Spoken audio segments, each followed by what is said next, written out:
Bonjour à tous et bienvenue pour cette nouvelle vidéo du Nuzlocke Challenge. Aujourd'hui, septième vidéo déjà.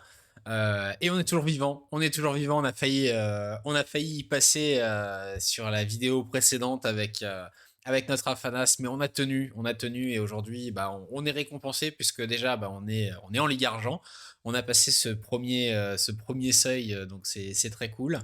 Et on a également récupéré ouais, une belle petite trouvaille qui passait par là sur le ladder, joué par un joueur en rang élite. Donc, euh, donc voilà, on a désormais un Afanas et un Sigismar, hein. Forcément, on ne pouvait pas faire du ladder sans voir ces deux héros. Donc très content, très content. Là, on a un roster un petit peu plus solide là pour peut-être aller loin dans ce challenge. Donc je vous montre rapidement la decklist finalement.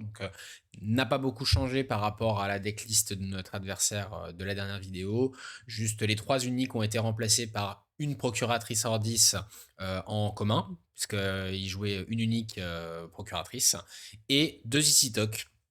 Je suis parti du principe que cette decklist tournait beaucoup avec de l'attrition, du sacrifice des personnages adverses, mais également les trois sommeils des Sandman, un peu d'hypothermie, donc potentiellement des choses où on est content de pouvoir ralentir la game, épuiser notre adversaire et profiter du token un peu de Sigispar pour mettre de la pression un peu naturellement. J'ai hésité à rentrer des monolithes parce qu'il y a beaucoup de générateurs de tokens, notamment dans cette decklist, hein. Il y a les cadets, il y a les gardiens Ordis, et les Ordis Spy en rare, mais pas de mécanicienne, donc peu de chances d'accélérer ce monolithe. Donc finalement, j'ai préféré partir sur quelque chose d'un petit peu plus contrôle. Et voilà, on va voir ce que ça donne. Mais je pense que ça va être intéressant. En tout cas, c'est pas des Sigismar comme on en voit beaucoup actuellement en haut du ladder. Donc bon, on va voir ce que ça donne. Donc allez, on est parti. Sans plus attendre, on va lancer cette première game. Sinon, le temps qu'on trouve une partie, n'hésitez pas à vous abonner à la chaîne, à activer les notifications et voilà, sur quoi on tombe, encore un joueur élite, évidemment, sinon c'est pas drôle. Et on est parti avec notre Sigismar. Voilà. Donc on va voir ce que notre adversaire nous propose. Déjà, sur le Mirror Sigismar, a priori, on n'est pas très bon. On n'est pas très bon. Cette hypothermie qui a pas beaucoup d'intérêt. Les Anubis qui ont pas beaucoup d'intérêt. Les procuratrices en commun, moi j'aime pas beaucoup. Franchement, j'aime beaucoup trop la rare. Et ok, Teja. Donc Teja, par contre, c'est très intéressant parce qu'on va beaucoup profiter on va beaucoup profiter comment dire, des Anubis, notamment. Donc, le marchand de sable me paraît intéressant pour endormir des créatures ancrées de l'adversaire. Le don de soi me paraît très bien. Le soi adhésif, je pense qu'il faut pas le garder maintenant. La question, c'est est-ce qu'on troupière les gates?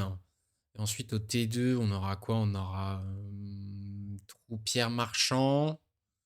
Ou alors, là, on est premier joueur, donc potentiellement, on fait une troupière à droite.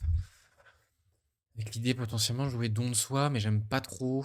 Parce que s'il joue en face de notre token, on est obligé de sacrifier la troupière et c'est pas terrible.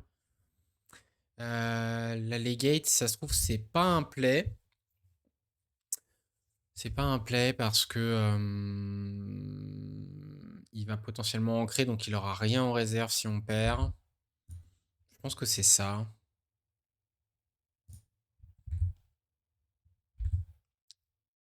Je pense que c'est ça avec l'idée,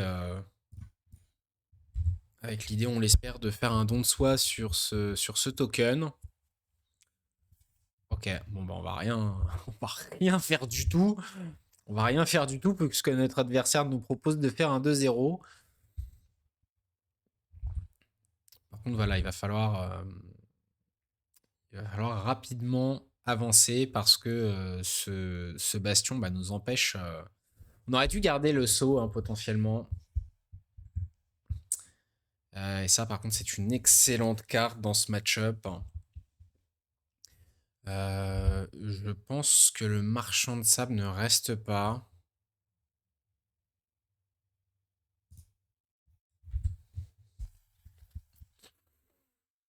Allez, on attend de voir ce qu'il joue. Ok, on prend un pignon.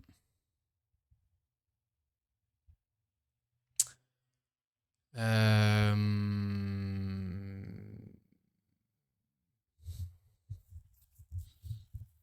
Est-ce qu'on n'en profite pas juste pour piocher ici? On peut refaire 2-0. Hein. On peut refaire 2-0.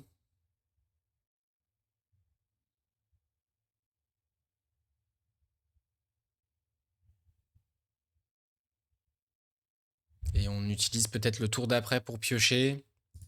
Je pense que c'est ça.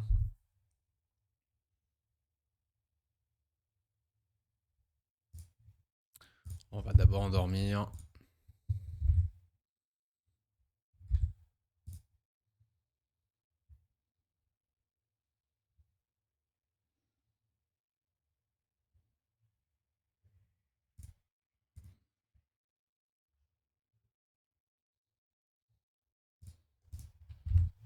Allez.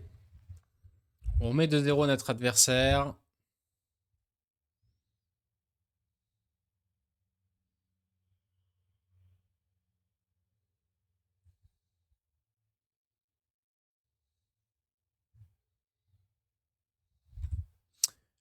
L'entraînement à l'esprit d'équipe qui va servir à rien ici.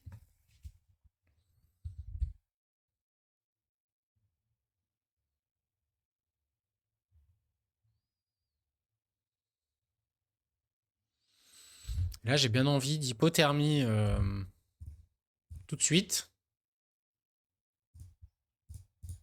Pour me redonner des chances de passer.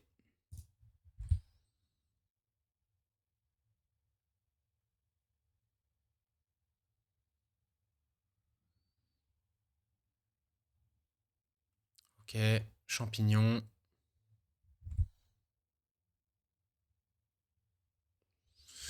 Et pour 3, est-ce qu'il va potentiellement jouer une aloe vera non ancrée?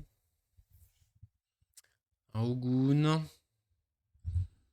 Je pense on va en profiter pour faire notre tour de pioche.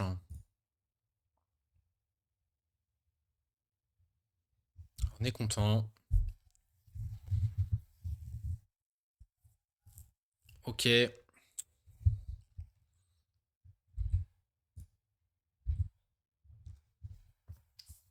On a encore 2 expéditions d'avance.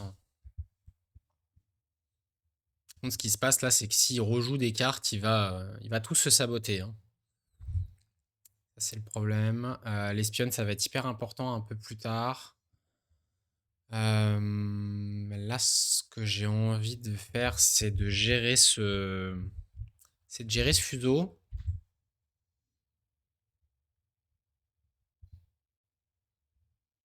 Donc potentiellement, peut-être un fuseau plus marchand de sable. Puis après, on aura T7. Je pense que la Legate, non, la Legate sert à rien parce il va se saboter en fait. Hein. Il va se saboter, donc pas la peine. Pas la peine.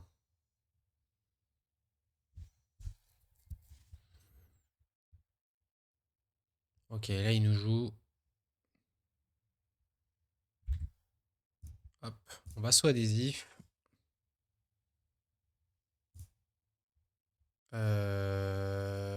Ok, je viens de faire une bêtise.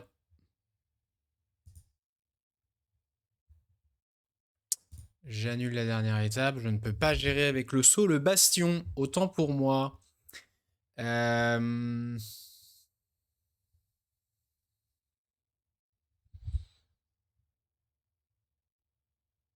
Moi, je pense qu'on fait juste un marchand de sable. Et en setup.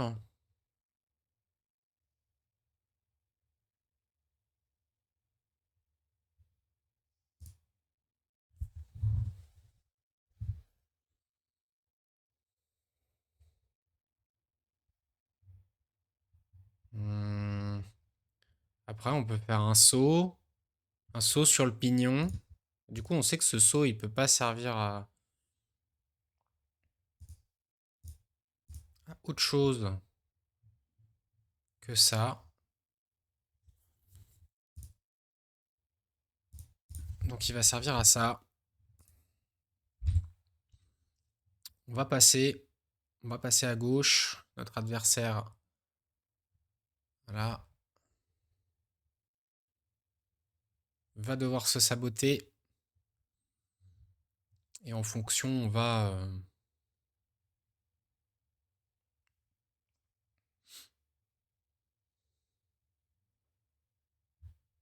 Ok, ça c'est intéressant. Cette gardienne nordiste qui est très bonne à droite. Euh, mais je pense qu'on va l'enlever parce qu'on est content de pouvoir piocher.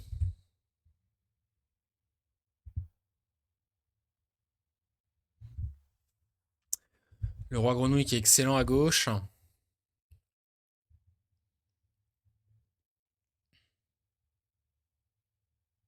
Là, faut pas dépenser trop de mana hein, parce que sur une Hydra Kaena par exemple, bah, on peut gagner simplement avec le marchand de sable. Donc j'ai bien envie d'aller d'abord jouer cette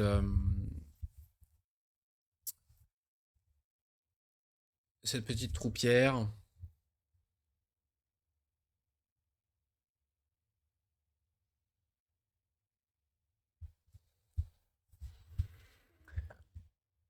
Ok.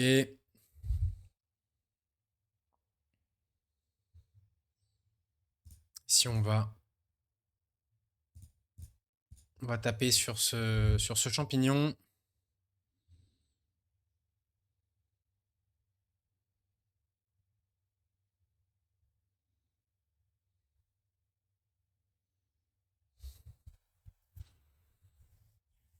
Bon là on pourra plus toucher à ces créatures à lui.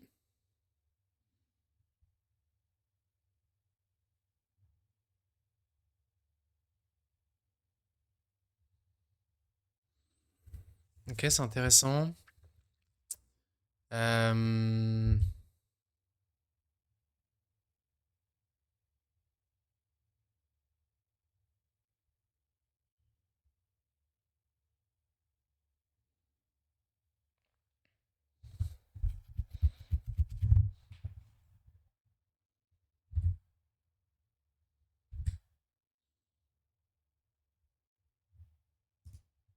je pense qu'on va juste roi grenouille à droite. À gauche, pardon. Donc on va se faire endormir. Ok, on se fait rien endormir. Donc là, on va avoir des choses setup à droite et à gauche. Prochain tour. Je sais pas du tout jouer Sigismar pour le coup. Donc je vous avoue que c'est un peu l'inconnu pour moi. Tac.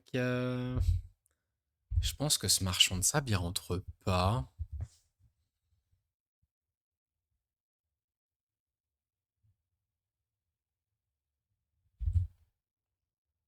Hmm,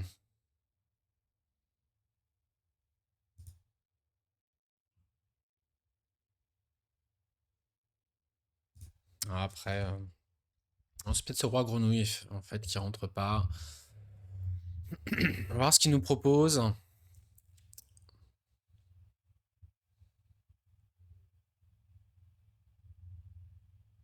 Ok, un Liechi.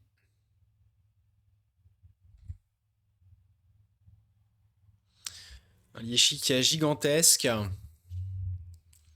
mais qui va prendre, je pense.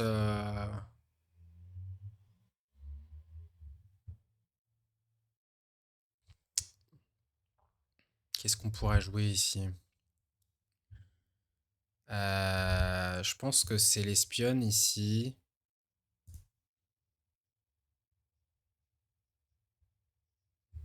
Avec l'idée de deux marchands de sable en fonction de ce qu'ils jouent. Haricot magique. Et ben normalement c'est gagné. On va forcer comme un bourrin.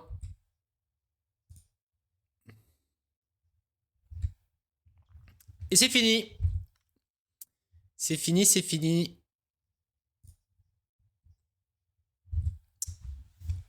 Du coup, on remporte cette partie.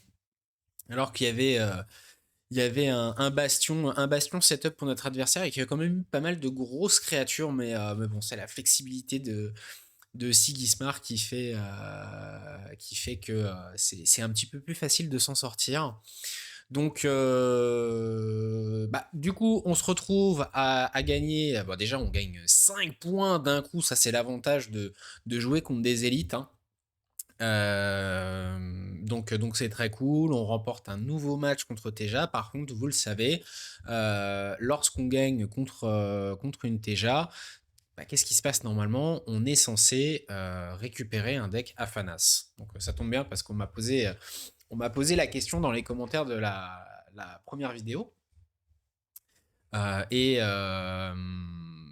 Donc, enfin, qu'est-ce qu'on fait si on rencontre un deck où on a déjà une decklist? Eh ben, ce que je vais décider pour le moment, c'est qu'à partir du moment où j'ai encore une decklist Afanas euh, dans mon sac à deck, eh bien, je récupère pas de nouveaux decks, j'ai pas de nouvelle vie. C'est tant pis, c'est tant pis. Donc on va rien récupérer pour cette fois. Bon, juste, on peut quand même être content d'avoir récupéré 5 boucliers sur cette vidéo. Donc voilà.